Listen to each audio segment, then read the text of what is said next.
आपसे ये कि मैंने सुना है कि आपको आपकी मूवी के डायलॉग्स याद नहीं होते थे, तो हाँ। आपको इतने लंबे लंबे भाषण कैसे याद हो जाते हैं? नहीं, बिल्कुल सही बात है। पता है, this use to happen actually में रजत सर। मतलब मैं सेट पे जाता था तो मुझे 1 पन्ने का डायलॉग दिया जाता था, है ना, और जब मैं बोलने लगता था तो मैं उसको 2.5 पन्ने का बना देता था, बोलता ही रहता। अब नेता का खून है, ठीक है, तो अब वो उबाल तो मारता ही था, इम्प्रॉम्प्टू बोलने की आदत है। तो जो आधे मिनट का सीन होता था मैं उसको 2.5 मिनट 3 मिनट तक मैं उसको खींचता रहता था। तो ये मेरे साथ सही में बहुत बड़ी दिक्कत होती थी, ना मुझे डायलॉग्स याद होते थे, और इसीलिए अब भाषण याद करके नहीं देता, ना पढ़ के देता हूँ, जो दिल में आता है बस वो बोलता हूँ।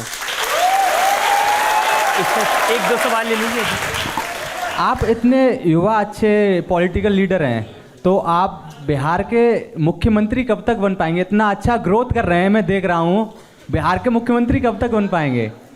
भाई मेरे पास अगर इसका जवाब होता तो मैं ज़रूर दे देता, बट भविष्य वक्ता नहीं हूँ। और फिर वही बात है जो मैंने अच्छा ये बता दीजिए, नीतीश कुमार कब रिटायर हो जाएंगे?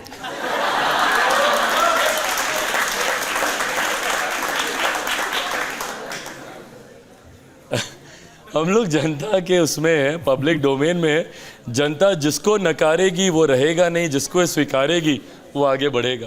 मैं खुद बिहार से हूँ। मैं आपसे ये पूछना चाहती हूँ कि आप ऐसा क्या अलग करना, क्या ऐसा दावा करते हैं कि आप कुछ अलग लाएंगे? जैसे कि आपको पता है नीतीश कुमार जी भी रहे हैं हमारे मुख्यमंत्री, और मतलब आप क्या अलग दावा करना चाह रहे हैं? मैं जिस बिहारी फर्स्ट विजन के साथ मैं निकला हूँ, मैं मानता हूँ कि बिहार में चौमुखी विकास की ज़रूरत है। मल्टी डायरेक्शनल अप्रोच हम लोग को रखना होगा, जहाँ एक तरफ शिक्षा पे, जो कि सबसे ज़्यादा ज़रूरी है। जब तक शिक्षा नहीं आएगी ये जात पात धर्म मज़हब नेताओं का भड़काना, लोगों को उलझाना, ये सब चलता रहेगा। तो शिक्षित होना, और मेरे लिए रजत सर ये चिंता की बात है, आज भी मेरे बच्चों को कोटा जाना पड़ता है पढ़ने के लिए। कोटा में पढ़ने वाला बिहारी, पढ़ाने वाला बिहारी, अधिकांश शैक्षिक संस्थानों के मालिक बिहारी, पर व्यवस्था राजस्थानी। क्यों ये व्यवस्था पटना में नहीं हो सकती? क्यों ये भागलपुर में, दरभंगा में, मुजफ्फरपुर में, बिहार के अलग अलग जिलों में क्यों नहीं हम लोग उसको एजुकेशनल हब बना सकते हैं? दूसरा, राज्य का राजस्व हम लोग को बढ़ाना होगा, और वो बढ़ेगा कैसे? हम लोग इतना ब्लेस्ड हैं रजत सर, एक ऐसे स्टेट से आते हैं जहाँ पे रिलीजियस टूरिज्म की अनंत संभावना है। अयोध्या में एक राम मंदिर का निर्माण हुआ। आस्था एक तरफ है, मैं अभी आस्था पे जा ही नहीं रहा, पर सोचिए उस क्षेत्र का आर्थिक कितना विकास होने लग गया। वहाँ पर होटल्स आने लगते हैं, रिजॉर्ट्स आने लगते हैं, एमएनसीज आने लगते हैं। अगर अयोध्या में इतने बड़े भव्य राम मंदिर का निर्माण हो सकता है, तो मेरी माता सीता का उतना ही भव्य मंदिर सीतामढ़ी में क्यों नहीं बन सकता? नाउ जस्ट इमेजिन, वो मंदिर बनने के बाद फिर एक बात है कि आस्था एक तरफ, जिन लोगों का विश्वास है वो जाएंगे। अब सोचिए 6 लेन का कॉरिडोर बन जाए अयोध्या और सीतामढ़ी के बीच में। हर वो व्यक्ति जो भगवान राम के दर्शन करने जाए वो मेरी माता सीता का आशीर्वाद लेने आए। वहीं पे बोध गया है, गौतम बुद्ध की धरती, आप उसको वर्ल्ड क्लास सिटी बना सकते हैं। इंटरनेशनल टूरिस्ट वहाँ पर आता है। भगवान महावीर की जन्मस्थली है, लछवाड़ है, आपका वैशाली है, गुरु गोविंद सिंह जी की धरती, कितने सरदार समुदाय से सिख लोग वहाँ पर आते हैं वहाँ पर। तो अगर इन सब को रिलीजियस टूरिज्म के तौर पर अगर इसको विकसित कर दिया जाए, रेवेन्यू जनरेशन होने लग जाएगा।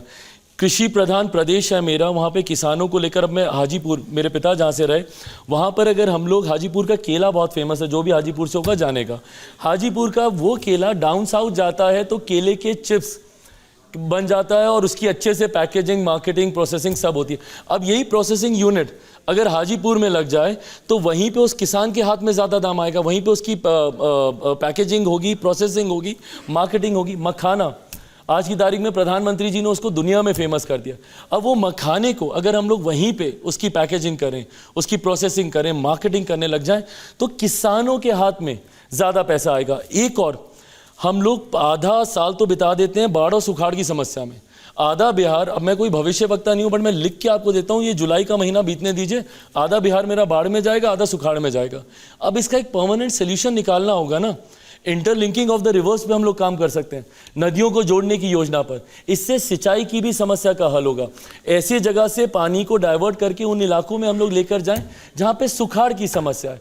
तो ये कुछ ऐसी चीज़ें हैं जिस पे अगर हम लोग तत्काल प्रभाव से अगर हम लोग काम करने लग जाएं, तो बिहार को हम लोग वापस से उसी ग्लोरी में ला सकते हैं जिसके लिए बिहार जाना जाता था, उसी यूनिवर्सिटी के लिए। वहाँ पे हॉस्पिटल्स हैं, आप प्रखंड स्तर पे चले जाइए, पंचायत स्तर पे चले जाइए, नहीं है अभी भी व्यवस्था। इन सारी चीज़ों को, जिस मल्टी डायरेक्शनल अप्रोच की मैं बात कर रहा हूँ, टारगेट ओरिएंटेड करके, टाइम बाउंड करके हम लोग को इसमें आगे जाना होगा। तो ये मेरी सोच है जिसके साथ, and these are just few examples.